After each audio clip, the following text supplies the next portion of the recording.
नमस्कार दोस्तों, स्वागत है आपका एनसीआर मीडिया पर। मैं हूं आपके साथ दिनकर आनंद।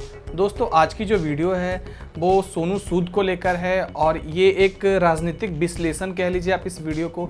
सोनू सूद से जुड़े कुछ सवाल हैं जो हमारे मन में थे, एनसीआर मीडिया के मन में थे, जो हम आपसे साझा करने वाले हैं।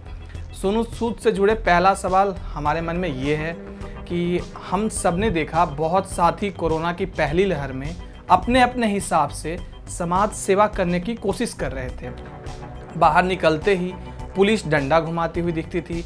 50 सवाल होते थे पुलिस के पास, कहाँ जा रहे हो, पास कहाँ है, एक शहर से दूसरे शहर जाने की परमिट कहाँ है।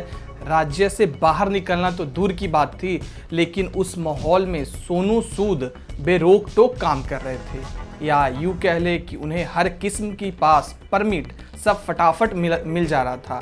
वो ट्रेन बुक करते, तुरंत ट्रेन बुक हो जाती थी। स्पेशल फ्लाइट बुक करते थे, वो भी हो जाया करता था।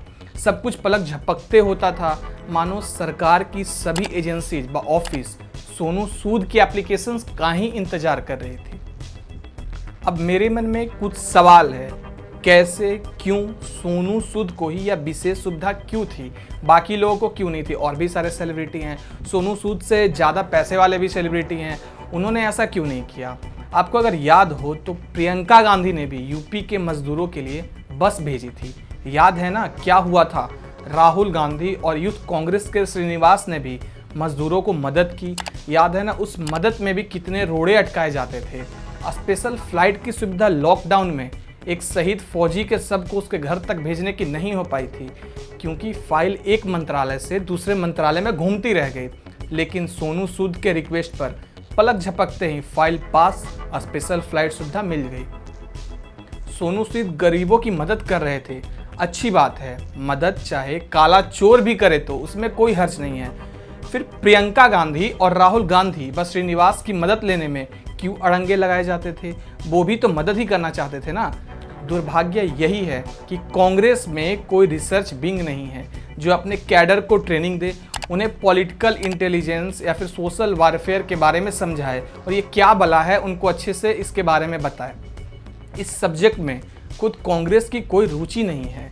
इसका दुष्परिणाम यह है कि कुपड़ व मूर्ख कांग्रेसी ऊपर से नीचे तक आज सोनू सूद को मसीहा बताते हुए भाजपाई प्रोपेगेंडा जाल में फिर से ट्रैप हो चुकी। यही वजह भी रही है कि कांग्रेस अपने स्तर से काफ़ी नीचे जाती रही है हमेशा से, क्योंकि कांग्रेस अपने राजनीतिक को समझती ही नहीं है कि वो कर क्या रही है और भाजपा उनसे करवा क्या रहा है। अब क्या राहुल गांधी ने कोई बयान दिया सोनू सूद पर पड़े आयकर विभाग छापे के लिए? नहीं दिया ना, देंगी भी नहीं, क्योंकि उन्हें पता है। बट कांग्रेस में जो बुजुर्ग लोग बैठे हैं वो ये चीज़ नहीं समझते हैं। राहुल गांधी अपना युवा एक टीम बनाना चाहते हैं, उसमें भी G23 जो उनका एक ग्रुप है वो अड़ंगे लगा रहा है। कभी देखा आपने कि राहुल गांधी प्रशांत भूषण के पक्ष में कभी उन्होंने मुहिम चलाया, जबकि प्रशांत भूषण को सुप्रीम कोर्ट ने 1 रुपये का हर्जाना दिया था? आप भी कहोगे 1 रुपये क्या होते हैं, लेकिन राहुल गांधी ने नहीं किया, क्योंकि राहुल गांधी खुद ये चीज़ समझते हैं। अब अगर राजनीतिक विश्लेषकों का माने तो सोनू सूद को मसीहा के तौर पर स्थापित किया है भाजपा ने। अब आप कहेंगे क्यों किया है? तो अभी चुनाव आने वाले हैं पंजाब में भाजपा की पकड़ ढीली है, तो वहीं कांग्रेस सत्ता में है और विपक्ष में आम आदमी पार्टी है।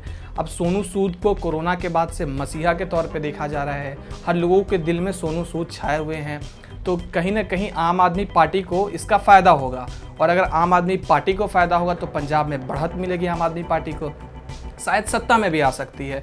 कांग्रेस फिर वहां सत्ता से बाहर होगी और यही तो भाजपा चाहती है कि कांग्रेस बिल्कुल नीचे चली जाए। सोनू सूद ने मदद की, मैं कहता हूं मान लीजिए कि उन्होंने 100 रुपये की मदद की, तो उस मदद की ब्रांडिंग प्रचार में उसका 10 गुना ज़्यादा 1000 रुपये खर्च क्यों किए गए?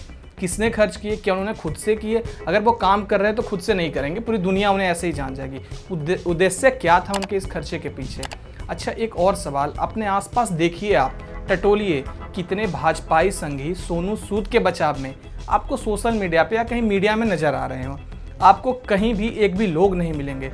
अब इस क्यों का अब जवाब खोजिए कि आखिर भाजपा के लोग क्यों नहीं सोनू सूद के सपोर्ट में आवाज़ उठा रहे हैं। अब एक और सवाल, अपने आसपास देखिए, टटोलिए, सोनू सूद का समर्थन अभी कौन कर रहा है? तमाम कांग्रेसी सोशल मीडिया की भेड़ें जो एंटी भाजपाई हैं, मतलब उनको विपक्ष समर्थक कह सकते हैं, तो सोनू सूद के जरिए किसके खेमे में घुसपैठ की जा रही है? विपक्षी खेमे में, यानी कि कांग्रेस के खेमे में। अब विपक्षी खेमे में हुई घुसपैठ का बेनिफिशियरी कौन है? तिक्रम, प्रपंच, प्रोपेगेंडा, इन सब में भाजपा माहिर है, उस्ताद है, उसका कैडर पूरी तरह से ट्रेंड है क्योंकि उन्हें नियमित ट्रेनिंग मिलती है। एक फौज की तरह वो अनुशासित है। लोगों की भावनाओं से कैसे खेलना है यह भाजपा बहुत अच्छे से जानती है। यही साइकोलॉजिकल बार है, इन सब में बीजेपी को महारत हासिल है। इधर सिर्फ भीड़ है जिसे ये जब चाहे अपने हिसाब से कहीं भी हाँक देते हैं और जाने अनजाने कई लोग उनके झांसे में बार बार आ जाते हैं। कांग्रेस आईटी सेल भी सोनू सूद के पक्ष में बवाल काटे हुए है, तो यहाँ फेसबुक वाले अधकचड़े विद्वान भी उन्हीं का एजेंडा आगे बढ़ा रहे हैं। तो जहाँ तक हम लोगों की सोच है और हम लोगों की राय है, उनसे भाजपा सीधे डिफर है। वो हमेशा एक कदम आगे की ओर सोचती है। वो भले ही पंजाब में अभी मतलब उतना मजबूत ना हो, लेकिन उन्होंने तैयारी कर लिया कि कांग्रेस को कैसे हमें वहाँ से उखाड़ फेंकना है, और इसीलिए उन्होंने सोनू सूद को प्लांट किया है। अब बाकी आपकी क्या राय है इस वीडियो से रिलेटेड, इस विश्लेषण से रिलेटेड, आप हमें कमेंट बॉक्स में बताएं।